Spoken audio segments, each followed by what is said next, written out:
Bonjour à tous et bienvenue à ce webinaire sur la façon de promouvoir des politiques qui prennent en compte la dimension de genre, la problématique homme-femme.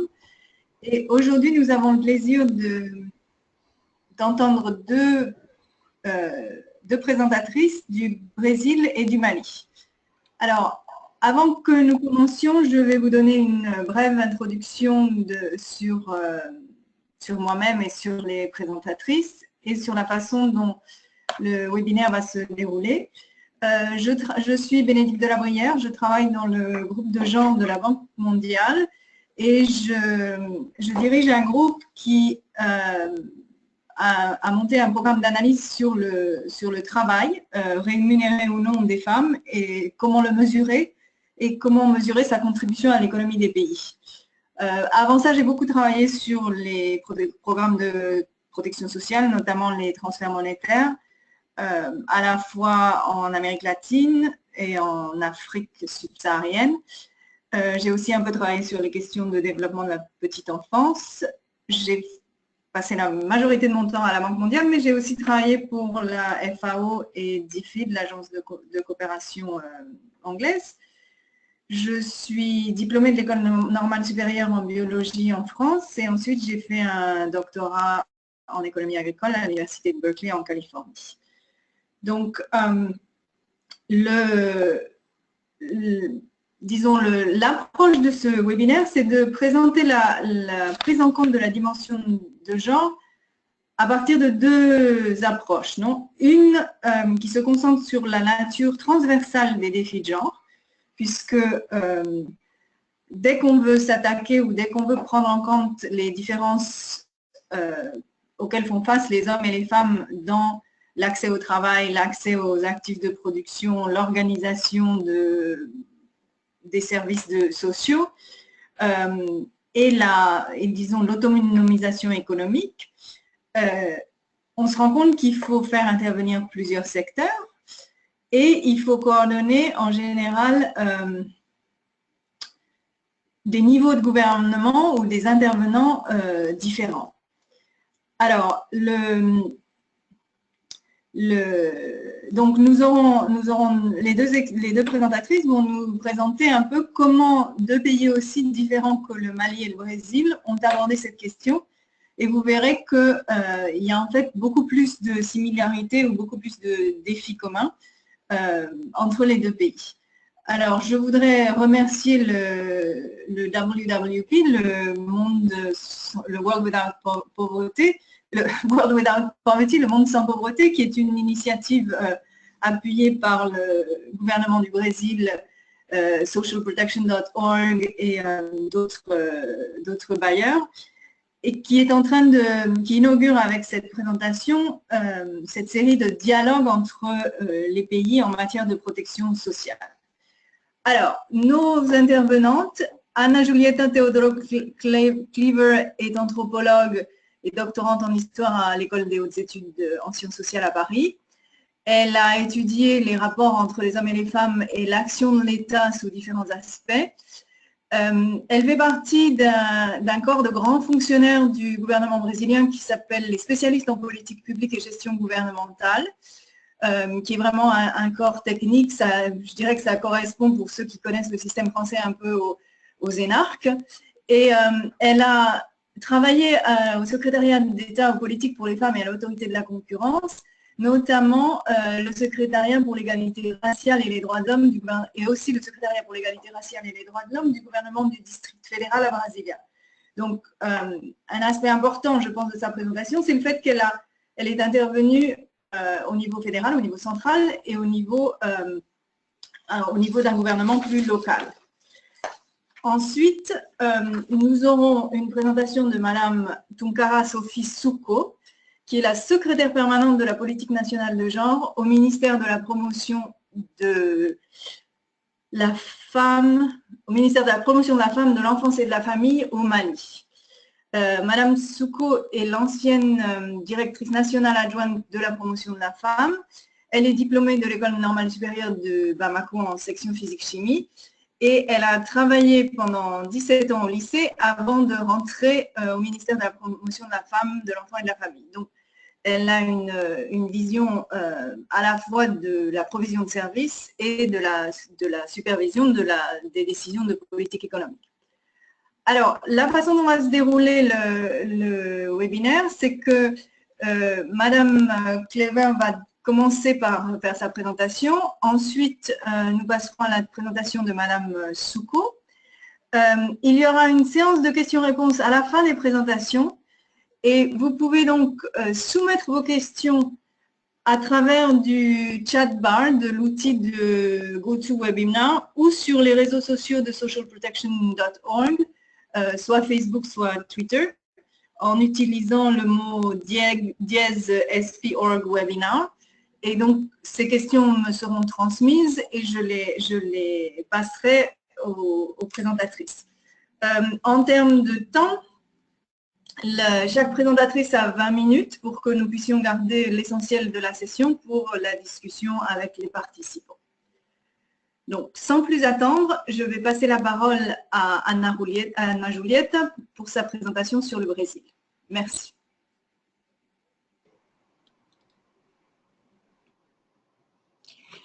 Bonjour à toutes et à tous. J'aimerais remercier mon ami Santiago Fallu Valera au nom de l'initiative Monde sans pauvreté et socialprotection.org pour cette invitation et l'organisation de cet webinaire. Je salue Madame Souko au Mali et Madame de la Brière, à qui je remercie aussi pour cette présentation. Et je vous remercie toutes et tous d'être présents aujourd'hui. Donc, je vais vous présenter aujourd'hui l'expérience récente et les perspectives futures en ce qui concerne la mise en place des politiques publiques pour les femmes au Brésil. Donc, ma présentation se fera en 4 parties. Tout d'abord, je vous présenterai brièvement le contexte de la mise en place de ces politiques. Ensuite, je ferai un résumé assez succinct de l'expérience récente de 2003 à 2016. Ensuite, je donnerai des exemples de politiques publiques de promotion de l'autonomisation économique des femmes. Et finalement, je présenterai quelques aspects de réflexion sur les perspectives futures et les challenges à surmonter. En ce qui concerne le contexte général de la mise en place de ces politiques, il est important de rappeler donc que le Brésil a vécu une dictature civico-militaire entre 1964 et 1985. À la fin du régime militaire, donc, il y a eu une forte mobilisation sociale des mouvements de femmes et féministes, et le gouvernement de transition, grâce à cette mobilisation, a mis en place le Conseil national des droits des femmes en 1985, qui était l'instance, le Conseil était l'instance auprès du ministère de la Justice pour toutes les questions ayant trait aux femmes. Il est important de remarquer que ce conseil était une indication individuelle et pourtant donc non représentative de la diversité des femmes brésiliennes, et donc il n'y avait pas forcément une transparence du processus d'indication des femmes qui faisaient partie du conseil. Le conseil était composé surtout de notables, de femmes notables de la société brésilienne, féministes ou non. Un autre élément important de ce contexte de transition est l'adoption par la Constitution fédérale de 1988 du principe de l'égalité entre femmes et hommes. Ceci est notamment plus important qu'avant l'adoption de la Constitution dite citoyenne. Les femmes étaient sous la tutelle soit de leur père, soit de leur mari. Un autre point que j'aimerais vous apporter dans ce contexte initial de la mise en place, de la transition pour la mise en place effective d'une politique pour les femmes, est le fait que les ressources étaient assez faibles et les faibles ressources existantes étaient affectées donc à la réalisation de campagnes promotionnelles et à quelques actions face à la gravité des violences faites aux femmes. Mais face à un contexte de racisme et de sexisme structurel et structurant dans la société brésilienne, il était clair qu'il était très nécessaire de mettre en place de politiques publiques effectives de promotion de l'égalité femmes-hommes. Et donc, nous avons le tournant à partir de 2003 avec l'institutionnalisation du secrétariat d'État des politiques pour les femmes qui avait un statut ministériel. Et là, j'aimerais remarquer le changement sémantique. On passe d'un Conseil national des droits qui promeut les droits des femmes à un secrétariat d'État de politique pour les femmes. On assume que les droits sont relativement acquis et que maintenant, on peut mettre en place des politiques pour les femmes. Mais on pourra en discuter par la suite si c'est vraiment le cas. Bon, le secrétariat a donc pour vocation la coordination de l'intersectorialité des politiques publiques pour les femmes, notamment avec la création des comités de genre créés auprès des ministères sectoriels. Je vous expliquerai par la suite le fonctionnement de ces comités. Puis, il y a eu une restructuration du Conseil national des droits des femmes qui maintenant n'a pas une représentation individuelle, mais il y a une représentation de collectifs, soit associations, soit syndicats, soit mouvements de femmes ou féministes, qui sont plus représentatifs de la diversité des femmes brésiliennes. Le Conseil aussi, depuis 2003, est paritaire avec une représentation gouvernementale et non gouvernementale.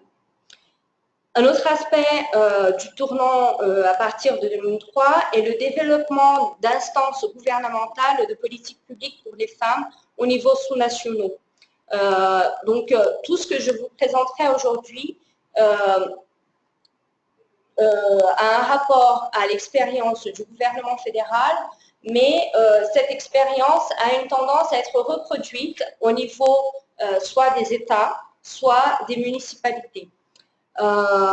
Et puis, un autre aspect assez important de ce tournant est la promotion du dialogue entre la société civile, le gouvernement et le législatif. Et ce dialogue, il est promu dans un cadre institutionnel assez complexe très intéressant en théorie, mais dans la pratique, c'est un peu plus difficile l'effectivité de cet engrenage institutionnel est un peu plus difficile de mettre en place que la théorie, mais en tout cas, la proposition est valable. Donc, nous avons dans un premier temps un espace de participation citoyenne pour la présentation de revendications en ce qui concerne les politiques pour les femmes. Donc, les conférences nationales de politique pour les femmes sont cet espace de participation citoyenne. Et depuis la création du secrétariat d'État des politiques pour les femmes, nous avons eu 4 éditions de ces conférences. Les conférences donc, présentent un cahier des charges qui sont consolidés par le secrétariat dans les plans nationaux des politiques pour les femmes. Et les plans nationaux ont donc pour but organiser l'intersectorialité de l'agenda gouvernemental et intégrer les revendications citoyennes. Et à partir de l'élaboration des plans nationaux est organisé un système de suivi des actions et des objectifs définis par les plans nationaux.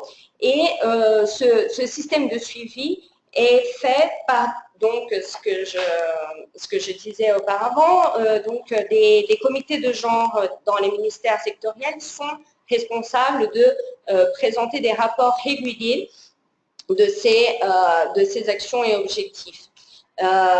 Les comités de genre se réunissent notamment pour présenter l'avancée de la mise en place de ces actions au Conseil national des droits des femmes. Et à la fin de la période de la mise en place des plans nationaux, il y a un rapport rendu à la société civile sur la mise en place du plan national. Et à ce moment-là, la société civile fait une évaluation à la conférence suivante. Donc, c'est un système assez complexe qui a une tendance à se il y a une rétroalimentation de cet engrenage pour faire en sorte que les politiques mises en place aient toujours une adhérence et une consonance aux revendications citoyennes. Donc, je vais vous présenter rapidement comment est organisé le plan national de politique des femmes, enfin le dernier en date, donc de 2013. Le plan est composé de 10 chapitres et la mise en place des actions et des objectifs présents dans ce plan est partagée entre 33 institutions gouvernementales. Donc, les 33 institutions gouvernementales composent donc les comités, le Conseil national des droits des femmes et en principe, chacune de ces 33 institutions devrait avoir un comité de genre. Les 10 chapitres sont les suivants. Donc, égalité dans le monde du travail, autonomisation économique. Ensuite, éducation pour l'égalité et la citoyenneté. Santé intégrale des femmes, droits sexuels et droits reproductifs. Lutte contre toutes les formes de violence faites aux femmes. Renforcement et participation des femmes dans les espaces décisionnels et de pouvoir. Développement durable avec égalité économique et sociale, droit à la terre avec égalité pour les femmes du monde rural, un 8e chapitre qui discute les politiques de culture, sport, communication et médias. Ensuite, la lutte contre le racisme, le sexisme et la lesbophobie. Et finalement, égalité pour les femmes jeunes, les femmes âgées et les femmes handicapées. Chaque chapitre a donc une série d'actions qui sont mises en place par le biais de plusieurs objectifs. Et donc, chaque objectif a une institution gouvernementale responsable pour la mise en place de l'objectif.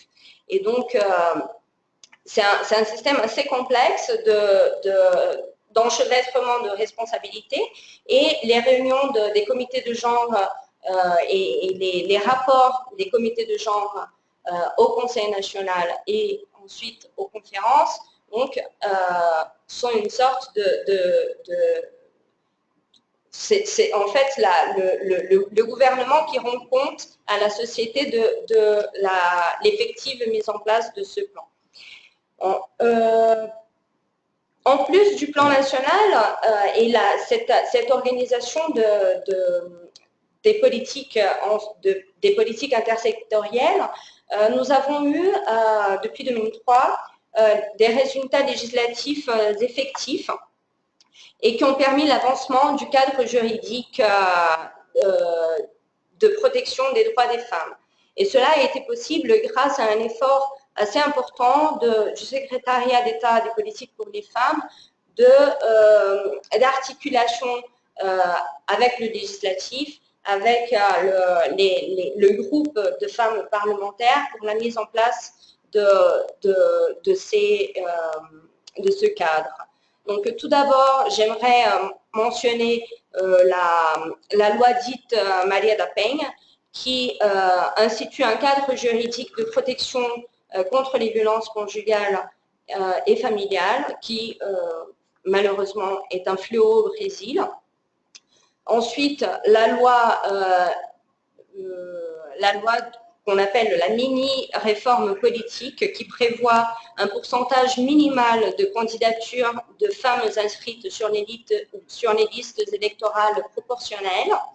Ensuite, l'amendement 72 de la Constitution fédérale qui octroie aux femmes et aux hommes employés domestiques l'accès au droit du travail. Et finalement, en 2015, a été adoptée la loi qui institue le féminicide comme un fait aggravant d'un homicide. Mais au-delà de l'avancement du cadre juridique, beaucoup reste à faire pour atteindre une égalité effective. Et donc, j'aimerais vous présenter quelques exemples de politiques publiques de promotion de l'autonomisation économique des femmes. Pour commencer, quelques données. Donc, bien que les Brésiliennes soient en moyenne plus scolarisées que les Brésiliens, leur accès au marché du travail est plus difficile, plus précaire et moins payé. 81% de la population brésilienne est en âge de travailler et parmi cette population en âge de travailler, 52% sont des femmes.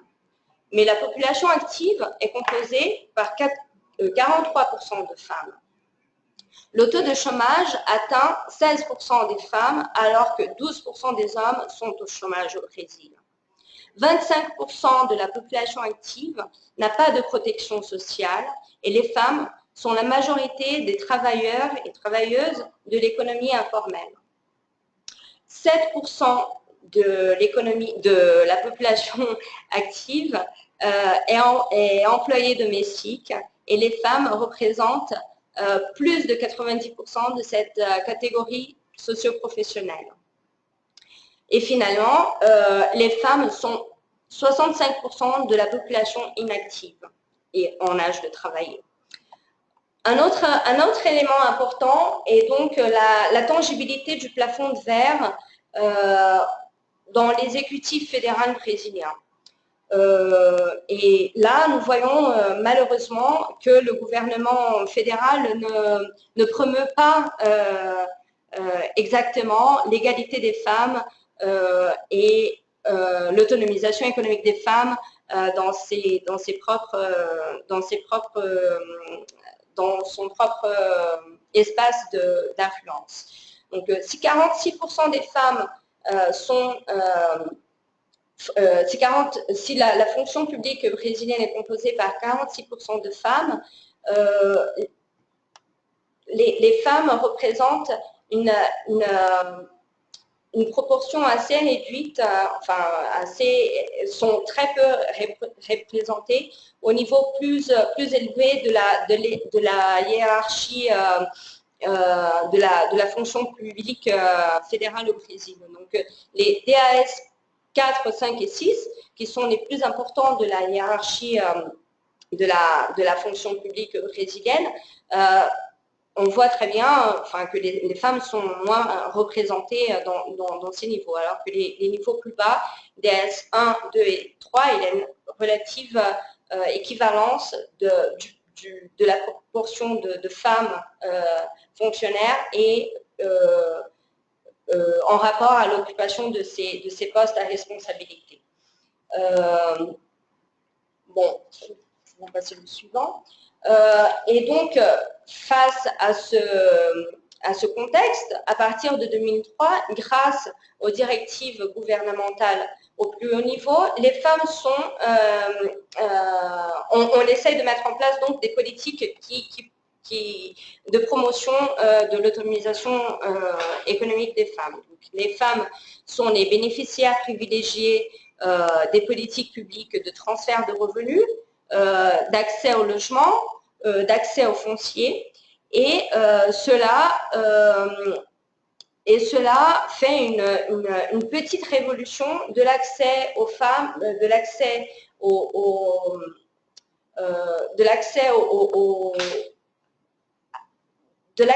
à l'espace public des femmes, déjà, avec la possibilité de faire partie de politiques sociales qui monétarisent leur quotidien, la sortie de la pauvreté extrême et accès à une série d'autres droits qui en résultent.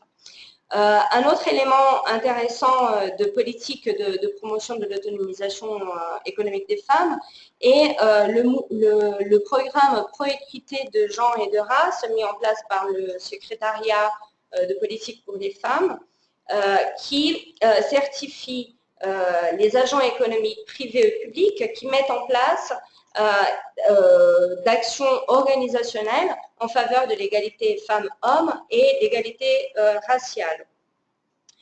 Un autre élément important est donc l'intégration des politiques de prévention des violences faites aux femmes et les autres politiques publiques de sécurité publique, d'assistance sociale, de santé, d'éducation, mais aussi de travail et de logement.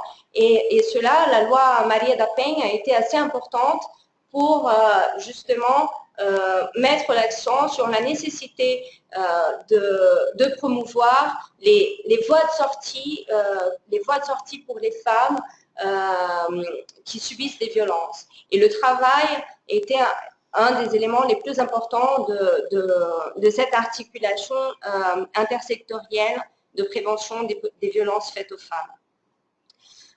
Un autre élément important aussi depuis 2003 est l'augmentation de l'accès aux crèches publiques. C'est une politique, c'est un service public assez déficitaire au Brésil et de plus en plus on revendique l'importance des places aux crèches publiques pour assurer aux femmes la possibilité justement d'accéder au marché du travail. Et finalement, donc, l'octroi du droit du travail étendu aux employés domestiques. Si les employés domestiques représentent 6 millions de travailleurs, la plupart ce sont des femmes, et donc l'accès au droit du travail promeut aussi l'autonomisation économique des femmes. Bon, j'aimerais donc discuter quelques challenges importants qui perdurent. Tout d'abord, la persistance du modèle du gagne-pain et du temps encombré des femmes. L'usage du temps les pénalise donc, puisqu'elles sont toujours responsables surtout du travail, des activités dans la maisonnée. Ensuite, l'importance de l'économie du care et l'inexistence de protection sociale pour le travail non rémunéré. L'absence de mesures effectives contre le harcèlement moral et sexuel dans les espaces de travail et dans les espaces publics, et donc l'accès à la ville reste un challenge. Et finalement, comme nous avons vu auparavant, le gouvernement ne donne pas l'exemple en ce qui concerne l'égalité femmes-hommes dans le monde du travail. En guise de conclusion, j'aimerais donc vous présenter des éléments pour la réflexion sur les perspectives futures et les challenges à surmonter.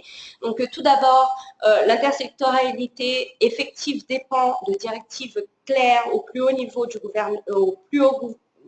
gouvernement, en plus d'un travail quotidien de sensibilisation et d'engagement des agents publics.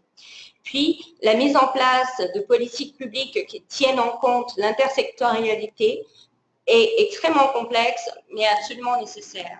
Donc, il nous faut toujours poser la question de comment penser, structurer et organiser des politiques publiques qui tiennent en compte la diversité des femmes, qui tiennent en compte les femmes, certes, mais aussi la diversité des femmes. Les femmes noires, les femmes lesbiennes, les femmes âgées, les femmes jeunes, les femmes handicapées, les femmes du monde rural, etc. Un autre aspect important, c'est l'importance de la production de données statistiques officielles ventilées par sexe et par race. nécessaires pour un diagnostic de la condition de la vie des femmes et pour la mise en place de politiques publiques ciblées et effectives. L'acquis récent des politiques pour les femmes au Brésil est important, mais fragile et beaucoup reste à faire. Le contexte actuel, depuis mai 2016, est d'une crise politico-économique qui a mis, et le gouvernement actuel a mis en place une politique d'austérité qui ne considère pas l'agenda des politiques pour les femmes comme prioritaire. Et nous avons un risque réel de recul des droits acquis. J'aimerais terminer donc par cette photo qui est c'est une photo prise lors de la dernière conférence nationale des politiques pour les femmes réalisée en 2016. Et donc, j'aimerais terminer par affirmer que la mobilisation des mouvements de femmes et féministes au Brésil est plus nécessaire que jamais. Je vous remercie de votre attention et je vous donne mon contact personnel si jamais vous avez des questions ou autres. Merci beaucoup. Merci Madame Clever pour cette présentation exhaustive de l'architecture qui a permis au Brésil d'avancer beaucoup sur la prise en compte des différences entre les hommes et les femmes et les mesures spécifiques pour appuyer l'autonomisation des femmes au Brésil. Je vais maintenant passer la parole à Madame Souko pour qu'elle nous donne la vision de la part d'un pays comme le Mali. Madame Souko, la parole est à vous.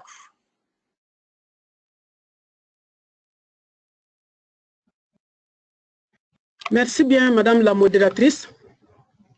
Bonsoir à tout le monde. Je commence par remercier les initiateurs et les organisateurs de cette initiative.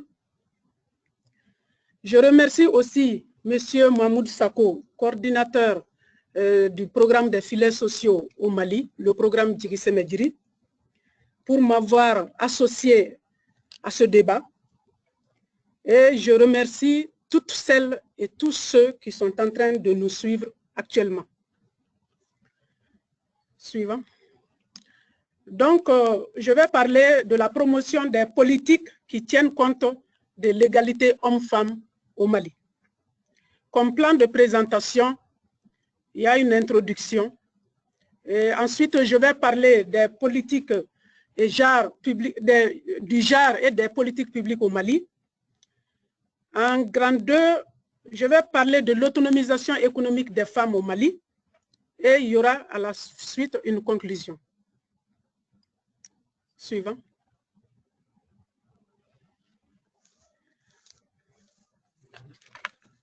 Donc, comme introduction, le gouvernement du Mali a ratifié les principaux instruments internationaux et régionaux relatifs aux femmes et aux enfants, dont, entre autres, la Convention sur l'élimination de toutes les formes de discrimination à l'égard des femmes, la Convention sur les droits de l'enfant, les résolutions du sommet de Copenhague, le programme d'action de Beijing, le protocole à la Charte africaine des droits de l'homme et du peuple relatif aux droits des femmes en Afrique, qu'on appelle le protocole de Maputo, la déclaration solennelle des chefs d'État sur l'égalité entre les hommes et les femmes en Afrique, et éventuellement sur les objectifs de développement durable.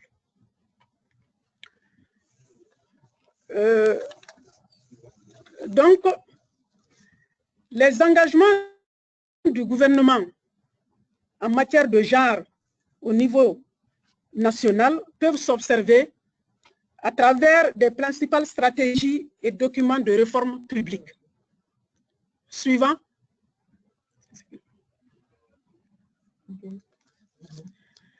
Donc, ces documents publics sont, entre autres, la politique nationale genre, la politique nationale de protection sociale, le cadre stratégique pour la croissance et la réduction de la pauvreté.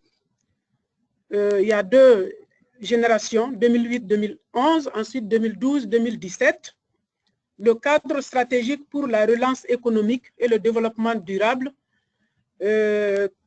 qui est axé sur les objectifs de développement durable, dont l'objectif 5, parvenir à l'égalité des sexes et autonomiser toutes les femmes et filles. Au-delà de ces engagements, l'intégration de la dimension genre a été et demeure une priorité nationale. Suivant.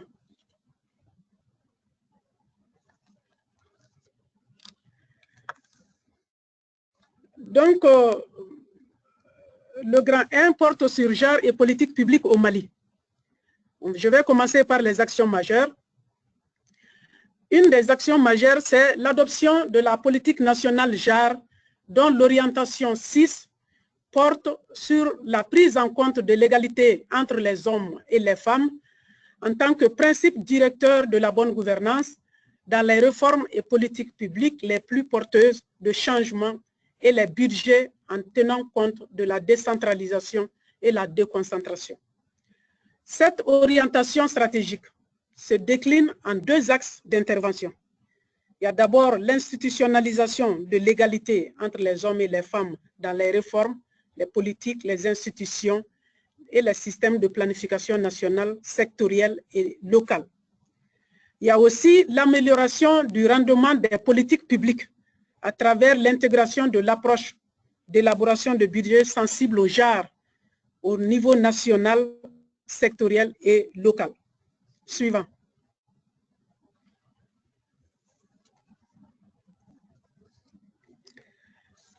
Il y a également le décret 2014 du 27 mai 2014 fixant le mécanisme institutionnel d'orientation, d'impulsion et de suivi de la mise en œuvre de la politique nationale genre.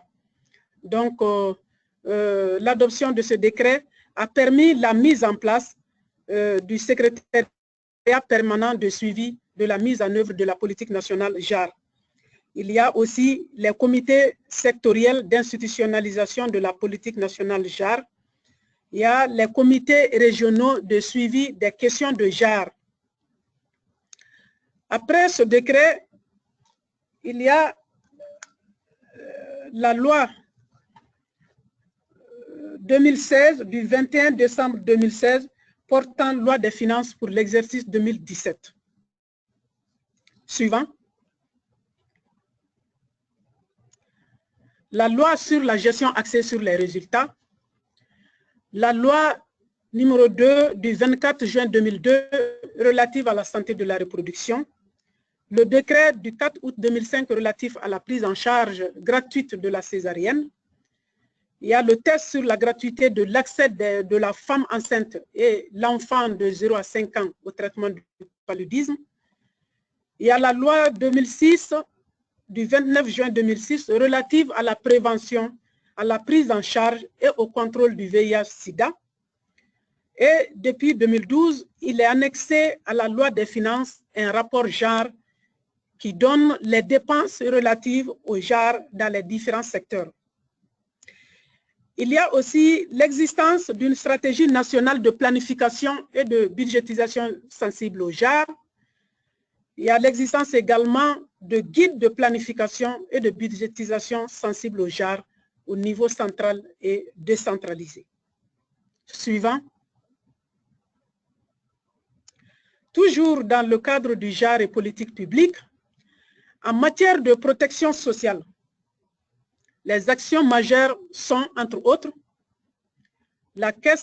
l'existence de la Caisse malienne de sécurité sociale qui gère le régime des pensions des 3 groupes cibles.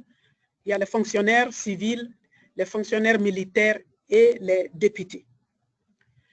Il y a aussi l'Institut national de prévoyance sociale qui gère 3 régimes, la prestation familiale, la réparation et la prévention des accidents de travail et maladies professionnelles, assurance vieillesse, l'invalidité et décès et la protection contre la maladie. Suivant. Toujours dans ce cadre, on cite aussi la Caisse nationale d'assurance maladie qui gère l'assurance maladie obligatoire, le régime d'assistance médicale géré par l'Agence d'assistance médicale, la mutualité qui offre des prestations de protection sociale. Par rapport à ça, en 2002, la situation se présentait. En 2012, la situation se présentait comme suite. La population estimée en ce temps, c'était de 16 318 000. La population censée être couverte, 12 728 040. La population bénéficiaire a été de 249 948. Donc, le nombre d'hommes, 142 957 et le nombre de femmes, 106 991. Il y a aussi une stratégie émergente de filets sociaux, de sécurité. Elle lutte contre la pauvreté à travers deux composantes. Le renforcement des transferts monétaires par rapport à un programme public, le programme des filets sociaux.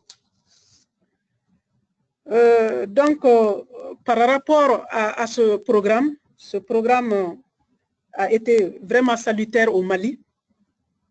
L'identification des bénéficiaires a été participative et par rapport aux incidents de violence dans les ménages par rapport au transfert monétaire, parce que le programme, il y a deux composantes principales dans le programme. Il y a les transferts monétaires aux populations vulnérables et il y a aussi le paquet nutritionnel pour les femmes enceintes et les enfants de 0 à 5 ans.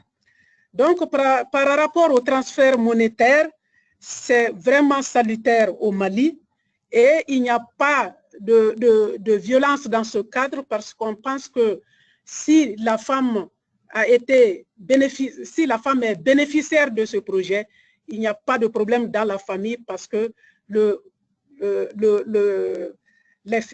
cette somme est allouée au ménage.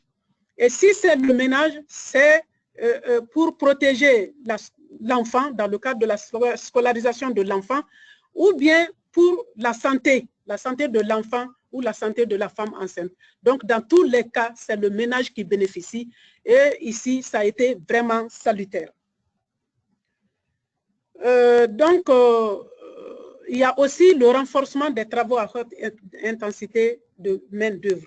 Suivant.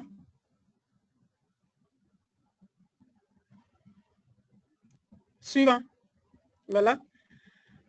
Toujours dans le cadre de la protection, les défis, dans le cadre de genre et politique publique, malgré les acquis et la volonté politique, plusieurs difficultés entravent l'intégration du genre et la couverture maximale des populations. Par rapport à ces défis, il y a le retard dans la mise en place des organes d'institutionnalisation du genre qu'on a cité en amont. C'est le secrétariat permanent qui est en place à peu près 1 année et demie. Et donc, le Conseil supérieur de la politique nationale genre n'a pas encore démarré. La mise en place des comités d'institutionnalisation dans les différents départements sectoriels aussi est en cours. Les comités régionaux aussi, leur mise en place est en cours. Il y a une faible capacité des acteurs sur la planification et la budgétisation sensible au genre et en analyse genre des politiques publiques. Il y a l'insuffisance de l'allocation des ressources budgétaires pour un meilleur fonctionnement des organes en place. Et par rapport à cela, 10% de la population bénéficie de la protection sociale au Mali. Il y a un déficit de la Caisse malienne de solidarité et l'INPS, déficit estimé à 1% du PIB. Suivant.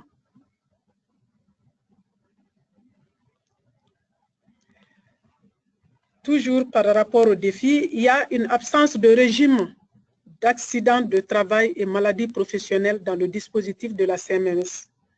Il y a l'absence de loi sur le travail domestique, la méconnaissance des dispositifs de protection sociale par la population, la non prise en compte de certains risques tels que assurance chômage, l'inexistence de tests relatifs à la protection spéciale de certaines catégories de personnes. Il y a les personnes en situation de handicap, les Maliens de l'extérieur.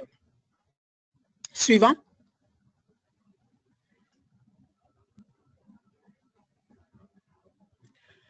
En perspective, on note le renforcement de capacité des acteurs publics intervenant tout au long du processus d'élaboration, d'exécution, de contrôle et de suivi du budget en JAR, budgétisation sensible en JAR, analyse JAR et GAR, etc. Il y a l'élaboration d'indicateurs soucieux de l'égalité entre les hommes et les femmes permettant le suivi et l'évaluation des finances publiques. Il y a aussi l'adoption en cours de la loi spécifique sur les violences basées sur le genre. Comme perspective, il y a la mise en place aussi d'un dispositif de couverture maladie universelle permettant d'harmoniser les politiques de protection sociale et qui va rompre les inégalités dans la prise en charge sanitaire et ainsi protéger les femmes rurales, les femmes du secteur informel et les femmes chefs de famille qui sont jusque-là exclus des systèmes de protection sociale. Suivant. Suivant. Toujours en perspective, il y a le renforcement du dispositif de couverture maladie existant pour une meilleure évolution vers la couverture maladie universelle. Il y a lieu de capitaliser aussi les expériences en cours et de prendre les mesures pour améliorer l'efficacité et l'efficience des filets sociaux de sécurité. Il y a aussi, on préfère aussi une application correcte de la loi 052, la loi sur la promotion du genre, qui institue l'accès aux postes électifs et nominatifs. L'accès des femmes aux postes électifs et nominatifs. Suivant. Suivant. Maintenant, on arrive à l'autonomisation économique des femmes du Mali. L'autonomisation économique des femmes est considérée comme un moteur important de la croissance et du développement économique au Mali. De manière structurelle, la pauvreté affecte plus les femmes et surtout en milieu rural. Comme action majeure dans ce sens, il y a sur le plan institutionnel plusieurs mesures ont été prises en vue de l'autonomisation économique des femmes. Au titre des réformes institutionnelles et politiques favorables à l'autonomisation, il y a l'adoption de la loi 052 du 18 décembre 2015 instituant des mesures pour promouvoir le genre dans l'accès aux fonctions nominatives et électives. Il y a la loi d'orientation agricole. Par rapport à cette loi, il y a à l'article 25, l'État privilégie l'installation des jeunes, des femmes et des groupes vulnérables comme exploitants agricoles, notamment en favorisant leur accès aux facteurs de production et par les mécanismes d'appui techniques ou financiers particuliers. Il y a aussi l'article 89 qui dit qu'un accès équitable aux ressources foncières agricoles est assuré aux différentes couches vulnérables et aux différentes catégories d'exploitants agricoles. Il s'agit là des groupes vulnérables comme les femmes, les jeunes, les handicapés qui bénéficient de mesures de discrimination positives dans l'attribution des parcelles au niveau des zones aménagées par l'État. Il y a aussi l'alinéa 5 de l'article 3 du décret fixant l'organisation et les modalités de fonctionnement du Fonds d'appui à l'agriculture, qui précise que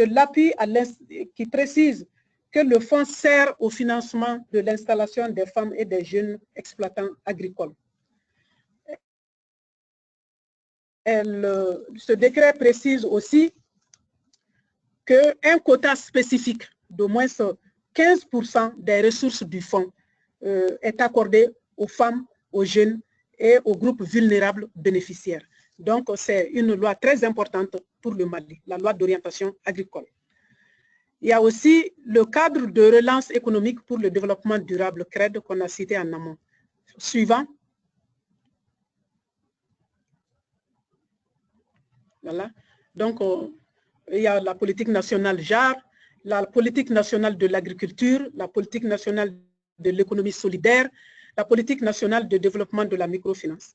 Donc, toutes ces politiques favorisent l'autonomisation de la femme au Mali.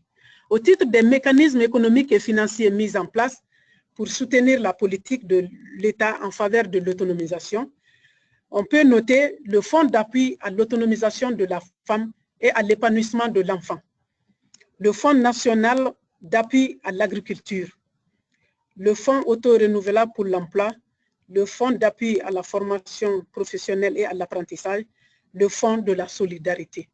Par exemple, pour le Fonds d'appui à l'autonomisation de la femme, de 2015 à maintenant, le Fonds a pu financer 285 projets de femmes rurales. Donc, c'est un moyen d'autonomisation de la femme. Au suivant.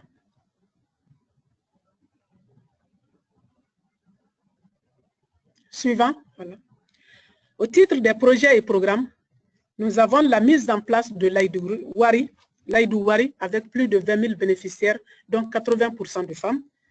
L'appui technique et financier au réseau des femmes opératrices économiques par l'État. Le programme plateforme multifonctionnelle de lutte contre la pauvreté. Le projet Carité et les filières porteuses. Le projet autonomisation de la femme et dividende démographique. Enfin, au titre des structures de renforcement des capacités des femmes dans le domaine de l'entrepreneuriat, on note les maisons de la femme et de l'enfant, les centres d'autopromotion. Ces structures offrent des paquets d'activités génératrices de revenus aux femmes urbaines, aux femmes rurales. Donc, c'est un moyen aussi pour aider les femmes à aller vers l'autonomisation. Au titre des projets et programmes toujours, suivant, oui. Donc, on vient aux contraintes, aux difficultés par rapport à l'autonomisation. Là, il faut noter la faible mobilisation des ressources internes et externes, la faible concertation des différents fonds existants pour mieux coordonner l'appui technique et financier à apporter aux femmes bénéficiaires, une faible accès des femmes à la terre, tant mieux qu'il y a la loi d'orientation agricole et il y a la loi foncière agricole qui alloue effectivement d'au moins 15% des terres aménagées par l'État aux groupes vulnérables, aux femmes et aux jeunes. Il y a un faible niveau d'instruction et la faible qualification des femmes limite la qualité des produits. Suivant. Maintenant, défis et perspectives. Comme défi, vraiment, on note une faible mobilisation des ressources additionnelles. Donc, il faut l'élaboration aussi, la mise en place d'une stratégie nationale de développement de l'entrepreneuriat féminin en lien avec les objectifs de développement durable. Le renforcement des capacités des femmes dans le domaine de l'entrepreneuriat. La création d'un cadre de concertation, le développement d'un entrepreneuriat public-privé en faveur de l'autonomisation de la femme, le renforcement des mesures incitatives d'accès des femmes à la terre et aux moyens de production, la compétitivité des produits sur le marché sous-régional et régional et international, et l'appui à la promotion et à la labellisation des produits faits par les femmes. Au suivant. Suivant. Voilà. Donc, nous voici au terme de cette présentation. En conclusion, l'intégration du genre dans les politiques publiques doit offrir aux hommes et aux femmes les mêmes opportunités de protection sociale et accroître l'autonomisation économique des femmes en vue d'un développement inclusif et durable au Mali. Je vous remercie.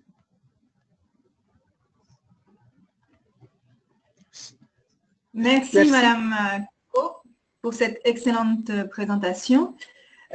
J'en profite pour remercier vraiment nos deux intervenantes qui nous ont donné des présentations très complètes et détaillées sur les initiatives qui sont en cours dans leurs pays respectifs. Ce que je retiens, c'est, disons, la similarité ou les défis communs que les pays rencontrent, que ce soit en termes de lutter contre la violence basée sur le genre, en termes d'accès à la terre et d'autonomisation des femmes dans le secteur rural, d'accès au travail formel, l'importance des programmes de protection sociale, notamment les transferts monétaires, et on reviendra dessus, et l'accès aux services sociaux de base, que ce soit la santé reproductive, que ce soit la protection contre les maladies non contagieuses.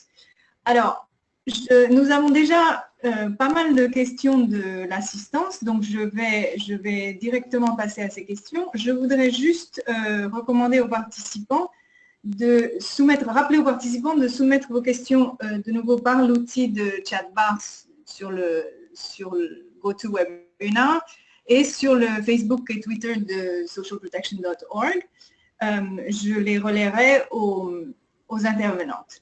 Nous avons à peu près 20 minutes pour cette séance de questions. Alors, je vais commencer. Vos deux présentations mettent en exergue deux types de travail des femmes. Le travail domestique, qui est important dans les deux pays, et la situation des femmes chefs d'exploitation ou qui travaillent dans le secteur agricole. Alors, une question pour vous deux, et je commencerai par Anna-Juliette. Est-ce que vous pouvez nous donner des exemples d'initiatives et d'appui, soit dans le domaine de l'accès à la terre pour les femmes chefs d'exploitation agricole ou les femmes qui travaillent dans le domaine agricole, mais aussi d'autres services d'appui, que ce soit des services d'extension rurale, d'accès au crédit agricole, d'accès aux intrants. Bon, merci Bénédicte de votre question. Bon, on a plusieurs exemples de politiques d'appui pour les femmes exploitantes agricoles. J'ai essayé dans ma présentation d'être assez succincte, mais évidemment, j'ai pas eu vraiment l'occasion d'approfondir les différentes questions de l'autonomisation économique pour les femmes. Donc, cette question me permet de le faire un peu à présent. Donc, une des lignes d'action du plan national des politiques pour les femmes, par exemple, était justement la promotion de l'autonomie économique des femmes par le biais de l'assistance technique et de l'extension rurale, par le biais du crédit et l'appui à l'entrepreneuriat des femmes en milieu agricole, l'organisation en association, le coopérativisme et à la commercialisation de produits produits résultant d'exploitation dirigée par des femmes, enfin faite par des femmes. Et aussi toute la politique ayant trait à l'économie solidaire a un aspect très fort en ce qui concerne la participation féminine et l'orientation de la promotion de l'autonomisation économique des femmes. Il y a aussi un aspect important, je pense, qu'il faut mentionner, la politique nationale de promotion de l'agriculture familiale, donc de petites exploitations agricoles au Brésil, sont très orientées vers les femmes et cela passe évidemment par l'accès au foncier. Donc il y a aussi, comme il y a une orientation, une directive gouvernementale pour que les femmes soient les principales bénéficiaires des politiques de transfert monétaire, il y a aussi une orientation pour que les femmes soient les bénéficiaires de transfert d'accès du foncier.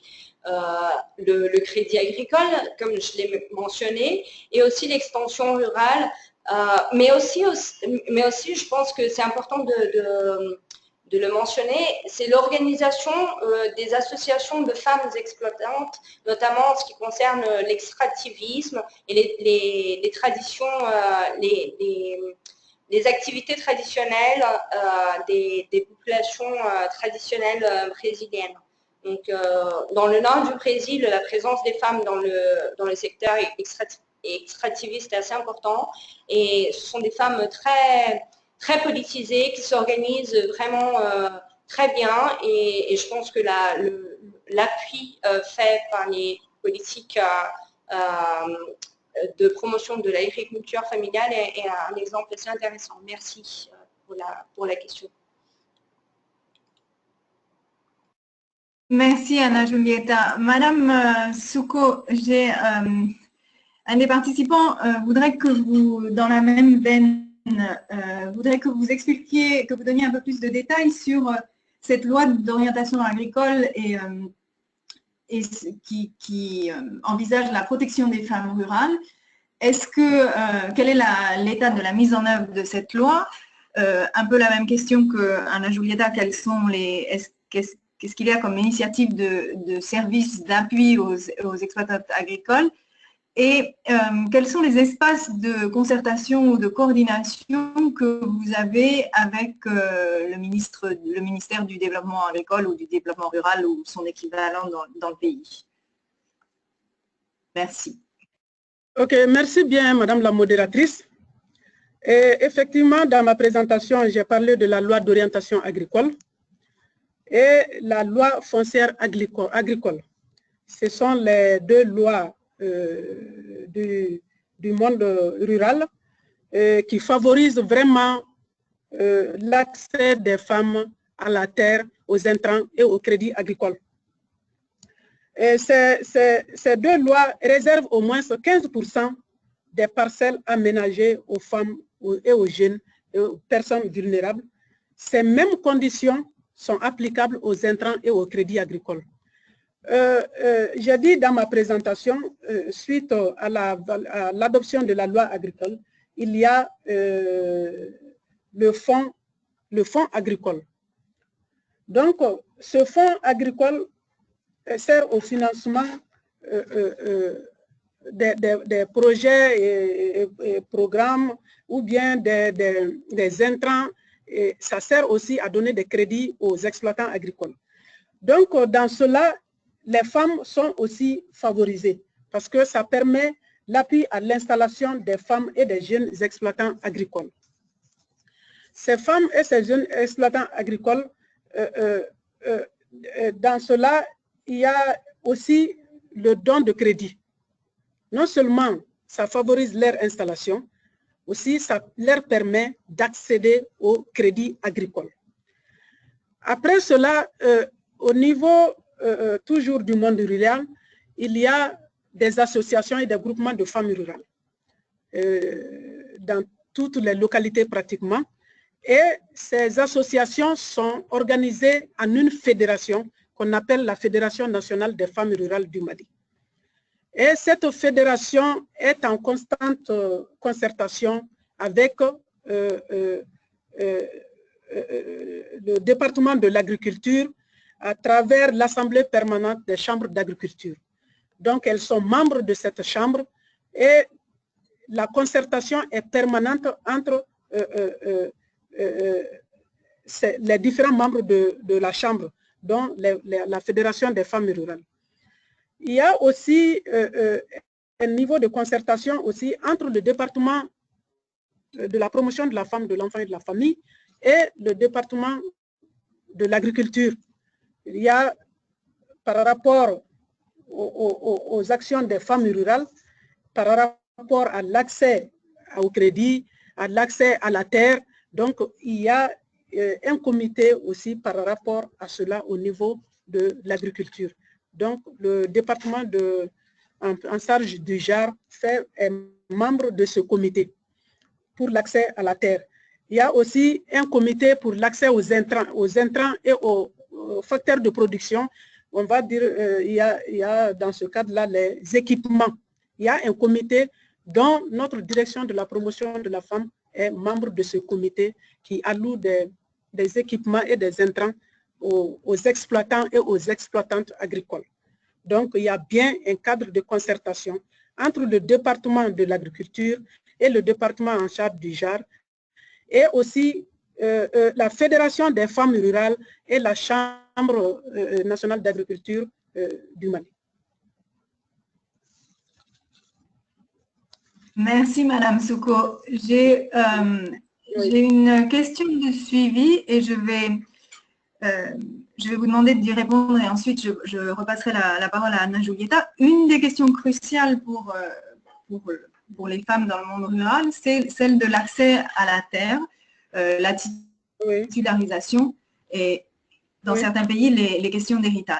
Alors, je sais qu'au Brésil, par exemple, dans le programme de réforme agraire, il y a un grand effort de titularisation, de reconnaître les couples, c'est-à-dire d'avoir le nom de l'homme et de la femme sur les documents de propriété des parcelles.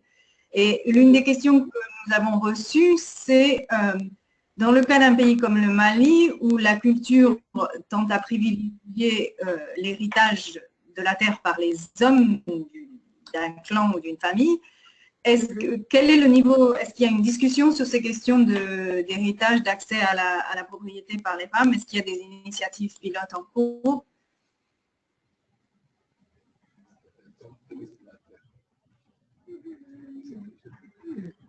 Bon, merci bien pour cette question de l'héritage des femmes par rapport à l'accès à la terre. Bon, ça c'est une pratique culturelle chez nous ici. Donc, on ne peut pas bien identifier ce qui se passe dans ce cadre parce que chaque famille culturellement a une méthode de gestion de leur terre. Mais au-delà de cela, il y a un processus en cours ici par rapport à l'identification des exploitants, l'immatriculation des terres. Ça, ce processus est en cours maintenant au Mali et qui n'est pas à terme. Et c'est à la suite de ça, peut-être on peut voir le nombre correct d'exploitantes agricoles et le nombre correct d'exploitants agricoles au Mali. Il y a ce processus qui est en cours, le processus d'immatriculation des terres. Sinon, par rapport à l'héritage encore, on est dans le processus, mais c'est lié carrément aux coutumes, c'est culturel chez nous ici. Je vous remercie. Anna Julieta, est-ce que vous avez des commentaires à faire sur cette question et comment ça se développe au Brésil? Bon, je peux commenter rapidement, enfin vous l'aviez fait quand vous avez posé la question en quelque sorte. Au Brésil, on a une politique donc de réforme agraire. En fait, c'est pas forcément une réforme agraire très étendue puisqu'il y a c'est un long processus de reconnaissance par la justice de terres qui sont incorporées par l'Union et qui par la suite, enfin par l'État fédéral et qui par la suite sont partagées aux populations rurales qui revendiquent donc des terres dans le monde rural. Et dans le cadre de cette politique donc, de distribution de terres, il y a certes un effort et donc une orientation, encore une fois, pour pouvoir enregistrer sur les titres fonciers le nom du couple et s'il n'a pas un couple homme-femme, au moins que la femme chef de famille, si c'est le cas, puisse avoir le titre foncier. Mais en plus des titres fonciers, il faut dire aussi que les femmes dans le monde rural sont privées de maintes services publics et un des éléments plus importants, c'est l'absence de documents d'identification, par exemple. Et donc, il y a aussi une politique importante d'émission de documents juridiques, soit ayant trait à la propriété foncière, mais pas seulement, aussi de documents de registre civil. Et cela est très important parce que souvent, les femmes, quand elles reçoivent la terre,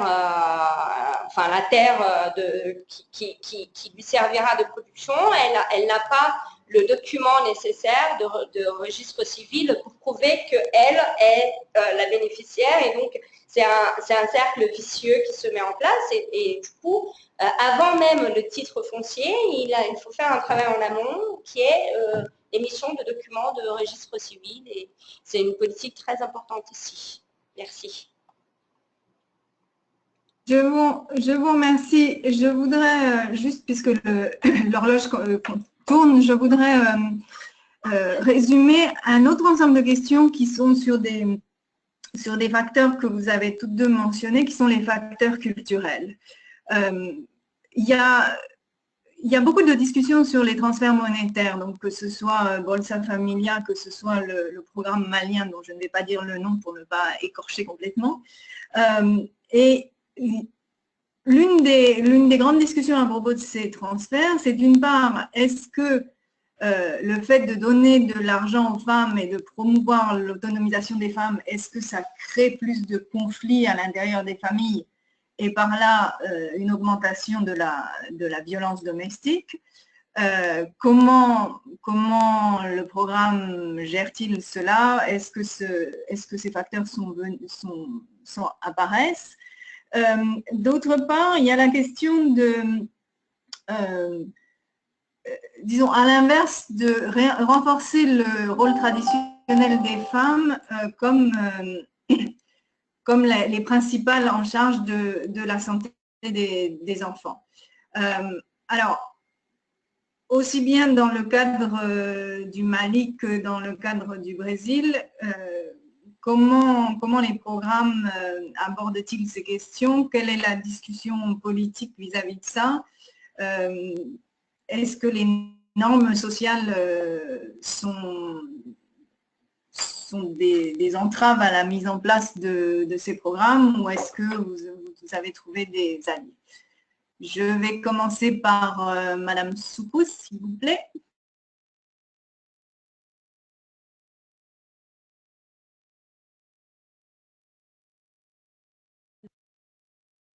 Madame Soukou?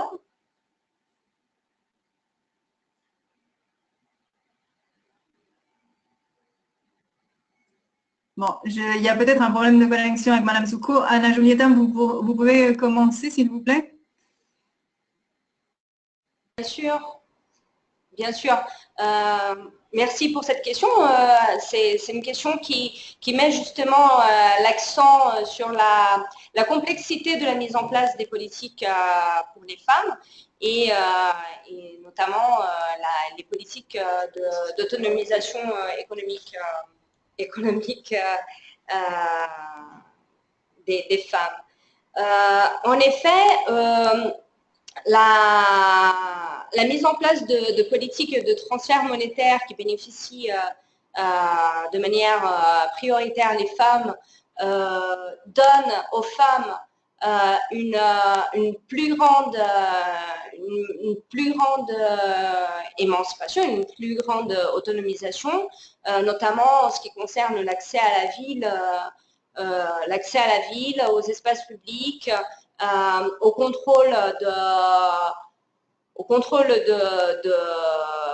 l'accès aux revenus et au contrôle des revenus, et donc une plus importante responsabilité en ce qui concerne la famille, mais aussi une plus grande, un plus grand espace dans la famille, et cela peut gérer certes des conflits. Le Brésil est une société sexiste et donc il se peut que souvent les hommes enfin les compagnons de femmes bénéficiaires de politiques de transfert monétaire, par exemple, ne trouvent pas normal que leurs compagnes reçoivent le bénéfice et pas eux-mêmes. Cela dit, je pense que ces politiques, elles se font accompagner par un processus de prise de conscience. Il y a souvent un travail collectif avec les femmes. Moi-même, j'ai participé d'une étude sur l'impact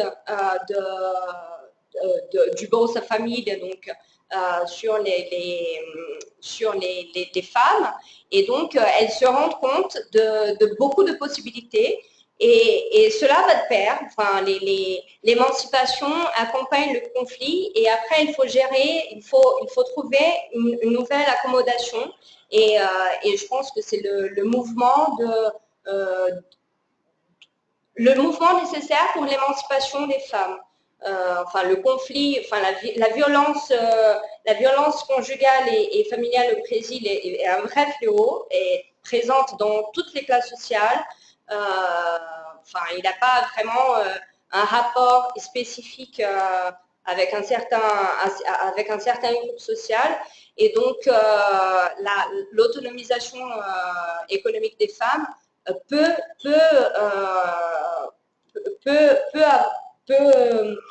donner lieu à des conflits à l'intérieur des familles, mais je pense que c'est aussi au pouvoir public de proposer de politiques publiques qui permettent de prévenir ce genre de situation, mais cela va malheureusement de pair avec un processus d'émancipation. Je pense que après, on peut avoir des conflits qui ne génèrent pas de violence, donc c'est juste une question c'est un changement culturel qui permet aux femmes d'avoir plus d'espace, plus de place dans l'espace public, dans la prise, dans la décision de leur vie et de participation dans les décisions de leur famille. Après, c'est pas évident dans un contexte sexiste, machiste et raciste qui est le Brésil. Je vous remercie, Anna Julieta. Madame Souko, si vous pouvez discuter un peu la situation au Mali, notamment dans le cadre du programme Gisemereji. Et une question en particulier pour vous qui a été posée, c'est est-ce que vraiment les femmes qui reçoivent l'argent ont le pouvoir de décision sur l'utilisation de cet argent? Merci. Merci bien, Madame la modératrice. Au contraire, au Mali, le programme des filets sociaux amoindrit les violences conjugales au niveau des ménages. Pourquoi? Parce que le programme a d'abord commencé à l'identification d'une manière participative des bénéficiaires. Donc, si on prend une localité concernée par le projet, le choix des bénéficiaires a été participatif. C'est la population même, la communauté même de la localité qui choisit les bénéficiaires. Donc, à partir de là, il y a aussi les mesures d'accompagnement qui a été faites par le programme. Quelles sont ces mesures d'accompagnement? C'est les informations, la sensibilisation autour de ce programme, autour du transfert monétaire, comment on doit utiliser cet argent, dans quel contexte on doit l'utiliser et pourquoi on doit l'utiliser. Donc, il n'y a pas eu de problème à ce niveau dans les localités concernées par le projet. Au contraire, ça a diminué même les violences au niveau des ménages parce que l'argent que la femme ou l'homme reçoit, c'est mis ou dans la scolarisation de l'enfant ou dans la santé de l'enfant et de la mère. Donc, si rien n'est de tout ça, ça va dans la promotion économique. Si c'est la femme qui est bénéficiaire, ça va peut-être dans le maraîchage, ça va dans l'élevage des petits ruminants. Donc, tout ça, ça contribue à l'autonomisation de la femme au sein du ménage. Et le programme a bien expliqué pourquoi on donne cet argent. Parce qu'ils sont parmi les vulnérables. C'est la pauvreté qui a fait qu'ils sont dans ce contexte-là. Donc, ils doivent bien mener à bien cet argent-là. Donc, au Mali, ici, il n'y a aucun problème par rapport à cela. Puisque, bon, je crois que c'est ça. Il n'y a pas de problème au Mali. Je vous remercie, Madame Souko. Alors, comme il nous reste seulement 5 minutes, je vais vous donner le choix de répondre. Il y a 2 questions qui sont restées en suspens. L'une qui est un peu liée à ces facteurs culturels, c'est le fait que, surtout dans le milieu urbain, comme les femmes sont souvent des mères et sont en charge des enfants, ça les met dans une situation défavorisée vis-à-vis des employeurs qui ne veulent pas prendre le risque d'engager une femme qui se retrouverait enceinte ou qui risque de manquer parce que ses enfants sont malades. Alors, quelles sont les actions, quelles sont les initiatives en vue de soit changer la dynamique de qui s'occupe des enfants, soit de fournir des services de crèche publics ou privés pour appuyer les familles. La deuxième question qui est complètement différente, c'est est-ce qu'il y a des exemples de coordination entre différents niveaux de gouvernement pour la mise en place de certaines de ces politiques liées au genre? Donc, vu qu'il nous reste plus que 5 minutes, je vous donne le choix de répondre à l'une ou l'autre question. Pour les participants, ce que je voudrais mentionner, c'est que les questions qui n'ont pas été traitées aujourd'hui, vous pouvez les envoyer au courriel contact@wwp.org.brésil.br et elles seront transmises aux intervenants. D'autre part, nous allons vous envoyer à la fin du séminaire une évaluation. Nous vous serions très reconnaissants de bien vouloir la remplir pour nous aider à améliorer la qualité de ces webinaires. Et donc, nous avons 5 minutes. Je vous donne chacune 2 minutes pour répondre. Je vais commencer par Madame Souko. S'il vous plaît, vous répétez la question, s'il vous plaît. Soit est-ce qu'il y a des initiatives pour favoriser l'accès à des services de garde des enfants au Mali, dans la mesure où ça peut considérer, où les employeurs peuvent considérer les mères comme des employés moins sûrs, ou est-ce qu'il y a des exemples au Mali de coordination entre différents niveaux de gouvernement pour la mise en place de certaines des politiques que vous avez décrites? Donc, une des questions. Ok, merci. Par rapport à la politique des crèches au Mali, il n'y a pas de politique au niveau gouvernemental, mais il y a des initiatives privées. Des initiatives privées pour amener les mamans à être un peu à l'aise par rapport à leurs activités. Mais au niveau du ministère de la promotion de la femme, de l'enfant et de la famille, j'ai parlé quelque part des maisons de la femme et de l'enfant. Dans ces maisons de la femme, il y en a 10 au Mali, dans toutes les régions. Au niveau de ces maisons, il y a des jardins d'enfants. C'est pour permettre aux femmes qui partent travailler dans les maisons de garder les enfants à côté. Et il y a aussi les centres d'autopromotion au niveau du monde rural. Donc, dans ce cadre aussi, c'est la même chose. J'avais dit dans ma présentation qu'il y a des paquets d'activités génératrices à ce niveau-là. Donc, au niveau des centres d'autopromotion aussi des femmes rurales, il y a des crèches. Donc, ça, c'est l'initiative du ministère de la promotion de la femme, de l'enfant et de la famille. Dans ces 2 contextes-là, il y a les crèches pour garder les enfants. Mais à part cela, il n'y a pas une initiative globale du niveau du gouvernement. Il y a aussi des initiatives privées par-ci, par-là, par rapport à cela. Concernant les cadres de concertation, bon, il y en a plein par rapport... Ah, ok. Donc, oui, bon, j'ai répondu par rapport aux crèches. Maintenant, par rapport oui, au alors, cadre de concertation... Je vais vous juste couper là parce que je voudrais juste donner aussi 2 minutes à Madame Anna Julieta pour lui, parce que le webinaire va s'arrêter. Je vous D'accord, remercie.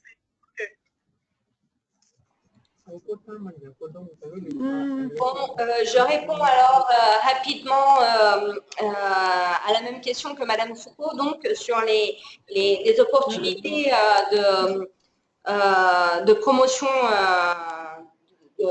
de l'autonomisation économique des femmes dans le secteur privé notamment. Donc, il y a le programme Pro-équité de genre et de race qui a été mis en place par le secrétariat d'État des politiques pour les femmes, qui, c'est un programme assez intéressant, c'est-à-dire le secrétariat d'État contacte ou est contacté par des agents économiques importants, comme par exemple la Banque du Brésil, et c'est un partenaire de ce programme, c'est la plus grande banque du Brésil. Et en mettant en place ce programme, les agents économiques doivent, doivent adopter donc un plan d'action de promotion de l'équité, de l'égalité hommes-femmes au sein de l'entreprise. Et donc, le programme d'action est validé par le secrétariat d'État de politique pour les femmes. Le secrétariat d'État des politiques pour les femmes fait le suivi du plan d'action et à la fin de la mise en place du programme, il y a une certification de l'agent économique en disant que c'est un agent économique, c'est une sorte de labellisation d'agents économiques qui font la promotion de l'équité femmes-hommes. Il y a aussi un programme national de mise en place de crèches publiques. C'est un programme très important au Brésil pour la promotion de l'autonomisation économique des femmes, mais aussi un programme national de développement d'écoles en temps intégral est aussi important dans ce domaine. Donc, je dirais ces trois aspects-là au sein du gouvernement fédéral pour la promotion du travail des femmes, notamment dans le privé. Voilà. Merci. Je vous remercie. Nous arrivons à la conclusion de notre webinaire. Je voulais juste vous annoncer que vous allez recevoir d'autres questions, notamment sur la mobilisation et l'organisation des mouvements de femmes et sur la relation entre protection sociale et statut des femmes, notamment l'accès des femmes aux assurances chômage vieillesse. Et est-ce qu'on a des données là-dessus? Est-ce qu'on sait quel est leur impact? Donc ça, j'imagine que les organisateurs vous transmettront les questions et partageront vos réponses à l'ensemble des participants. Nous arrivons donc à la fin du webinaire. Je voulais vous remercier d'abord nos deux présentatrices pour leurs excellentes présentations et les participants pour toutes ces questions très pertinentes et très pointues qui, je l'espère, nous aideront tous à avancer sur notre réflexion sur la façon de prendre en compte les problématiques de différence entre hommes et femmes dans les politiques publiques. Je vous remercie et je vous incite, pour ceux qui ne l'ont pas déjà fait, à vous abonner au bulletin de l'initiative Monde sans pauvreté pour continuer à être informé des autres événements qui sont en cours ou qui vont être en cours. Merci beaucoup. Au revoir.